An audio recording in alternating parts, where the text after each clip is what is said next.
Hey everybody, thank you so much for tuning into the Daily Dance, where we unpack stories of the Bible to glean light to see how they can apply to our lives.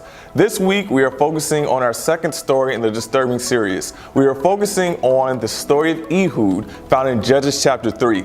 Left-handed guy from a right-handed tribe, the tribe of Benjamin. Now, in those days, very much like today, the majority of people were right-handed. Every king in their chambers, in their throne room, they would have bodyguards. They would have soldiers, and they would, it was custom of the time, they would go through and check for weapons the people that were coming into the presence of the king. Ehud is left-handed.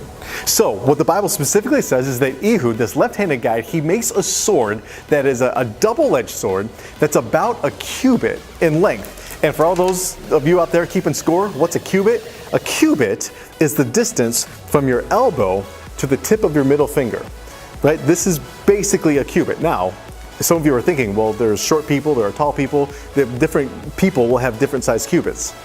Exactly. And there was a way that they would kind of standardize the cubits that we won't talk about now. But the point is, a cubit is a decent sized knife. And it says that he made a double-edged knife about this big. So this is the blade, and then the handle would be down here. So he makes this thing, and it says that he straps it to his right thigh.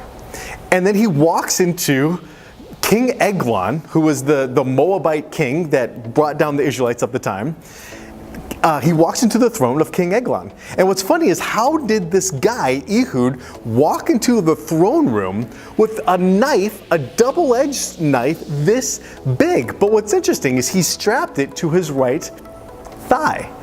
As we said, the majority of people in those days were right-handed. So right-handed people would put their weapon on their left thigh. The bodyguards, all the people, when they would come in, they would check the left thighs of people, because that's where they would put their weapons. But Ehud doesn't put it on the left thigh. He puts it on the right, because he's left-handed.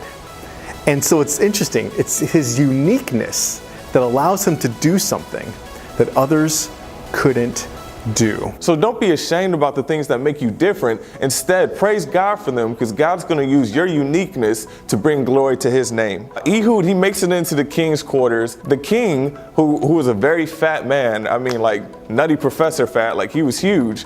Ehud, he goes in and he assassinates the king. The Bible is very graphic in this chapter. It says that the king was so fat that when Ehud put the dagger into the king's stomach swallowed up the dagger completely, like even the handle, like it just completely engulfed it. And it says that his bowels started to pour out. God will use the most unlikely people, the most unique people to deliver us, to accomplish his purposes. God will use our uniquenesses, and God will use our specificities to accomplish his purposes. It may not always be the most comfortable. I'm sure it was kind of weird to get your dagger swallowed up by the king. God is not always predictable. Follow his plans, even if they seem weird or disturbing or whatever, because ultimately they're going to lead to our good. There are people in your life, whether they're crying out publicly or privately, but there are people that you know, I guarantee it, I promise, who are crying out to God, that desperately need God to show up. And maybe it's possible that there's something you can do, and it's only for you. Perhaps because of your uniqueness. You have a unique skill set, a unique talent, a unique gift. Maybe it's just because you, of all people, happen to be close to them. You happen to go to their school. You happen to be their roommate. You happen to be in their family. Are you called to do something on behalf of others? Are you called for God to work through you?